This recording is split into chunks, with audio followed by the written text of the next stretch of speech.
दोस्तों, हम बड़ी मेहनत से वीडियो बनाते हैं और आप लोग एक सब्सक्राइब भी नहीं करते। प्लीज इस चैनल को एक सब्सक्राइब और एक छोटा सा ही जरूर, लेकिन एक कमेंट कर दें। आपका एक सब्सक्राइब हमारे लिए मोटिवेशन है। धन्यवाद। सूरज ढल रहा था और दूर से दो परछाइयां कंधे पर भारी गट्ठर लादे आती दिखाई दे रही थी। ये कालू और बलराम थे, पसीने से तरबतर, लेकिन चेहरे पर दिन भर की कमाई की हल्की संतुष्टि दिखाई दे रही थी।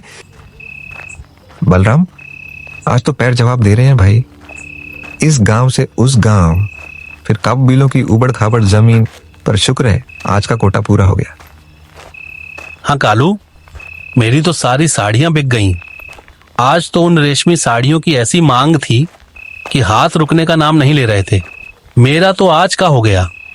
आज तो साड़ी अच्छी बिकी। हाँ, अब जल्दी से घर पहुंच पाए तो ही अच्छा है। आज अमावस की रात भी है। बड़े बुजुर्ग कहते हैं कि ऐसी रातों में सफर लंबा नहीं खींचना चाहिए। अरे ये क्या कह रहा है? बातों बातों में 7 बज गए। हाँ, जो बाकी है रहने दे। यह ट्रेन नहीं मिली तो आज घर नहीं पहुंच पाऊंगा। कितनी देर हो गई आज। दोनों भागने लगते हैं। स्टेशन की सीटी दूर से सुनाई देती है। बलराम का गट्ठर ढीला हो रहा था, पर वो रुकने को तैयार नहीं था। ट्रेन तो छूट रही है। चलता हूं रे कालू, कल मिलेंगे फिर। ट्रेन छूट गई तो घर नहीं पहुंच पाऊंगा। बीवी बच्चे राह देख रहे होंगे।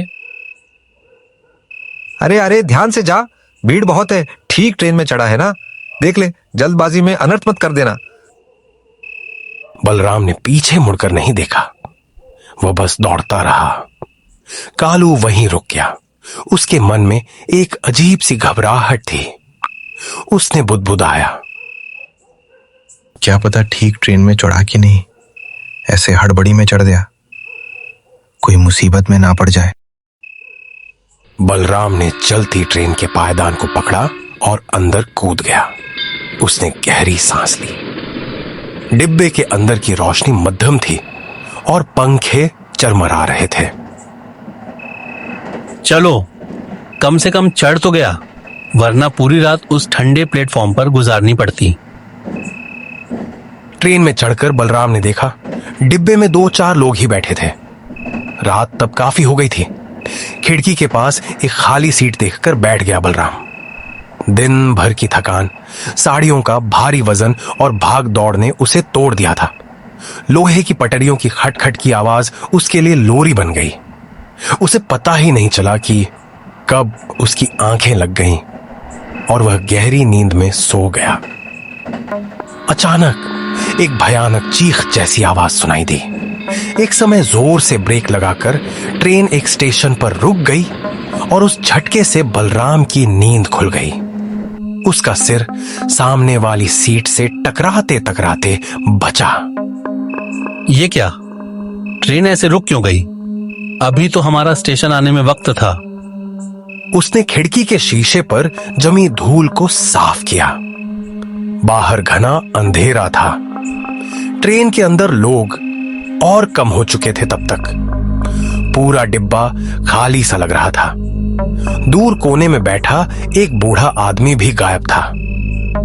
खिड़की से बाहर देखते हुए बलराम ने एक आदमी को प्लेटफॉर्म पर चलते देखा।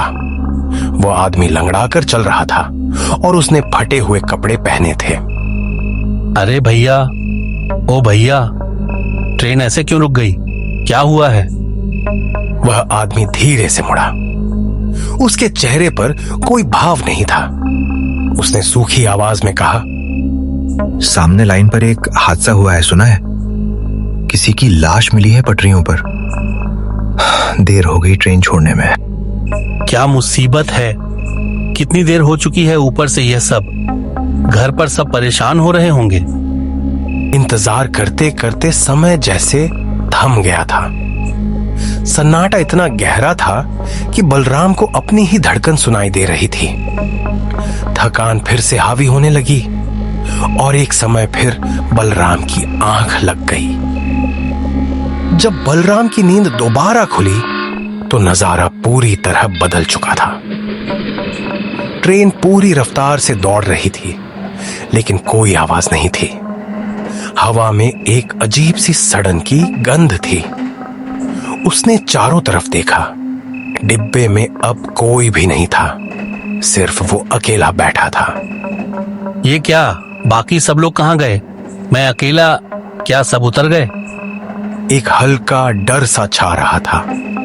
तब बलराम के चेहरे के ऊपर उसने अपना गट्ठर मजबूती से पकड़ लिया। तभी ट्रेन की रफ्तार कम हुई और वह एक स्टेशन पर आकर रुकी। बलराम दरवाजे के पास आके बाहर की तरफ देखकर चौंक उठा। ये कौन सा स्टेशन? ऐसा कोई स्टेशन तो मैंने आज तक नहीं देखा। प्लेटफॉर्म की पीली बत्तियां टिमटिमा रही थीं। बोर्ड पर काले अक्षरों में लिखा था रतनपुर। रतनपुर? नहीं, मुझे तो शीतलपुर जाना था। ये रतनपुर कहाँ से आ गया? क्या मैं गलत ट्रेन में बैठ गया? एक बिल्कुल ही अनजान जगह पर आ गया था बलराम। स्टेशन पूरा खाली था।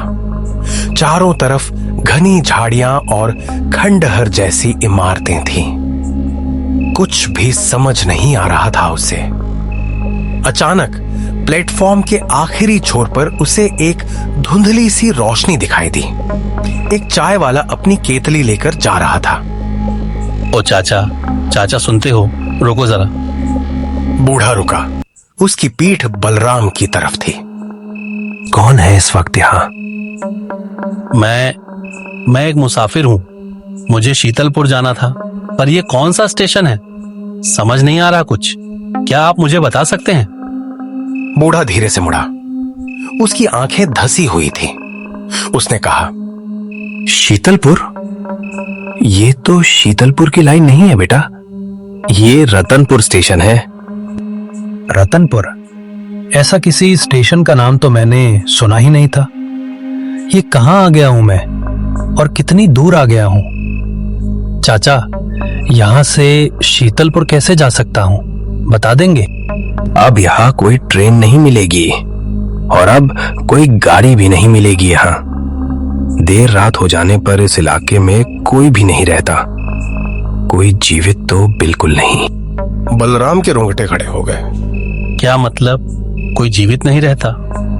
कल सुबह की पहली ट्रेन पकड़कर यहाँ से चले जाना। अगर सुबह देख पाओ तो। ओह, और कोई ट्रेन नहीं मिलेगी?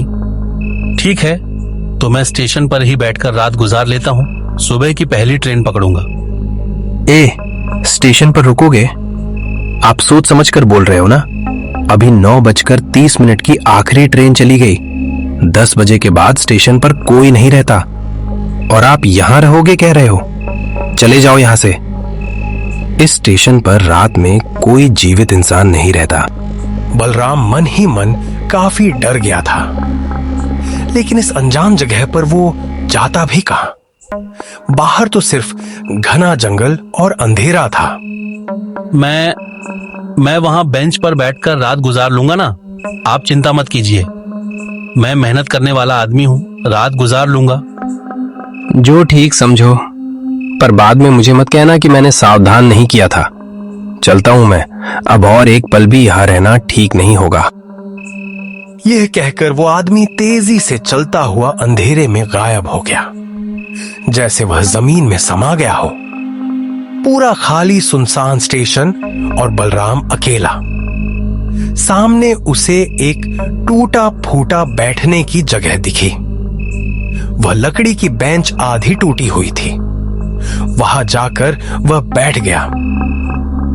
अचानक एक रात पक्षी उल्लू की डरावनी आवाज से बलराम चौंक उठा। रात के 10 बज चुके थे, शायद काफी देर पहले। चारों तरफ किसी का भी नामो निशान तक नहीं था। सन्नाटा इतना था कि बलराम को अपनी सांसें किसी हथौड़े की तरह सुनाई दे रही थी। बैठे बैठे बलराम की आंख कब लग गई पता ही नहीं चला।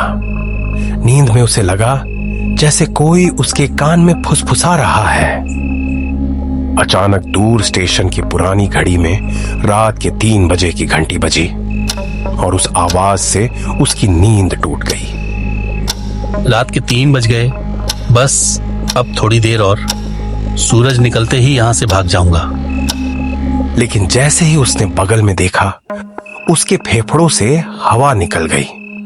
वह जम गया। ये कौन बैठा है? उसके बिल्कुल बगल में 1 इंच की दूरी पर सर से पांव तक काले चद्दर में लिपटा हुआ कोई बैठा था। उसका चेहरा पूरी तरह ढका हुआ था। न कोई हलचल, न सांस लेने की आवाज। भाई, आप यहां कब आए? इस गांव से ही हैं क्या? काले चद्दर वाले ने कोई जवाब नहीं दिया। वह पत्थर की मूर्ति की तरह बैठा रहा। बलराम ने हिम्मत जुटाई और फिर पूछा, भाई सुन रहे हैं? क्या आप भी सुबह की ट्रेन का इंतजार कर रहे हैं? वह आदमी इस बार भी कोई जवाब ना देकर वहां से धीरे से उठा। वह आदमी नहीं, बल्कि एक लंबी परछाई जैसा लग रहा था। वह उल्टी दिशा में चलते हुए अंधेरे में ऐसे गायब हो गया जैसे धुआं हवा में मिल जाता है। बलराम हक्का बक्का रह गया। पसीना उसके माथे से टपककर उसकी आंखों में जा रहा था। कौन था यह आदमी? कहां से आया, कहां गया? ये सोचते सोचते जैसे ही वह दूसरी तरफ पलटा, उसकी चीख गले में ही फंस गई। ठीक पहले की तरह बिल्कुल वैसा ही एक और आदमी काले चद्दर में लिपटा हुआ उसके पास बैठा था। इस बार बलराम सच में बहुत डर गया। उसे लगा उसका दिल धड़कना बंद कर देगा। कौन? वहां कौन बैठा है?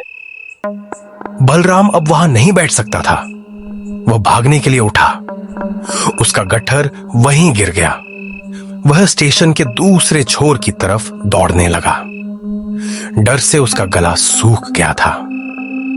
थोड़ा आगे बढ़ते ही उसने देखा, प्लेटफॉर्म की हर बेंच पर अब वैसे ही काले चद्दर में लिपटे लोग बैठे थे।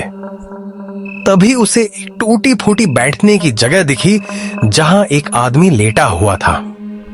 उसे लगा शायद ये कोई असली इंसान हो। साहब उठिए, आपके पास थोड़ा पानी होगा? बहुत प्यास लगी है। यहाँ चारों तरफ क्या हो रहा है? ये लोग कौन है? कुछ समझ नहीं आ रहा। उस लेटे हुए आदमी की तरफ से कोई जवाब नहीं आया। साहब सुन रहे हैं? मेरी मदद कीजिए, थोड़ा पानी होगा। यहां पानी नहीं, यहां तो बस मौत का खौफ मिलता है। जैसे ही उस आकृति ने अपना चेहरा खोला, वहां कोई चेहरा नहीं था। बस एक काला गड्ढा थे जिसमें आग जल रही थी। अरे बाप रे, बचाओ, भूत! बलराम पीछे की तरफ भागा, लेकिन अब प्लेटफॉर्म पर वो काले चद्दर वाले लोग खड़े हो चुके थे। वे सब धीरे धीरे बलराम की तरफ बढ़ रहे थे। यहां कोई तुझे बचाने नहीं आएगा। ये जगह हमारी है, रतनपुर के मुर्दों की। छोड़ दो मुझे, मैं गलती से चला आया, पता नहीं कैसे। मुझे घर जाना है। मेरी छोटी बेटी मेरा इंतजार कर रही होगी। मुझे छोड़ दो। सारे साए बलराम पर झपट पड़े। स्टेशन की बत्तियां एक साथ फूट गईं। अंधेरे में सिर्फ बलराम की आखिरी चीख गूंजी और फिर सन्नाटा छा गया। अगली सुबह सूरज हमेशा की तरह निकला, लेकिन रतनपुर स्टेशन के पास के गांव में मातम था। कालू बदहवास होकर लोगों से पूछ रहा था, कालू भैया, खबर सुनी? कल रतनपुर स्टेशन पर एक अनजान आदमी की लाश मिली। क्या? कैसा आदमी? हाँ, मैंने तो खुद देख कर आया। पुलिस कह रही है कि दिल का दौरा पड़ा है, पर उसके चेहरे पर ऐसा डर था जैसे उसने यमराज देख लिया हो। कल रात की आखिरी ट्रेन में आया था। बेचारा शीतलपुर जाते हुए गलती से वहां उतर गया था। तभी वही रहस्यमयी बूढ़ा वहां से गुजरा। वो सामान्य दिख रहा था। मैंने उसे देखा था। मेरी कल रात उससे मुलाकात भी हुई। मैंने कितनी बार मना किया कि उस स्टेशन पर रात मत गुजारना। वो स्टेशन रात के वक्त भयानक होता है। वहां की आत्माएं जीवितों को नहीं सहती। पर उसने मेरी एक नहीं सुनी। वो मेरा दोस्त बलराम था। बेचारा कहां से कहां आकर बेमौत मारा गया। बहुत गरीब आदमी था। साड़ियां बेचकर गुजारा करता था। अब उसके परिवार का क्या होगा? सच में बेचारा। पर रतनपुर से आज तक कोई रात में वापस नहीं आया।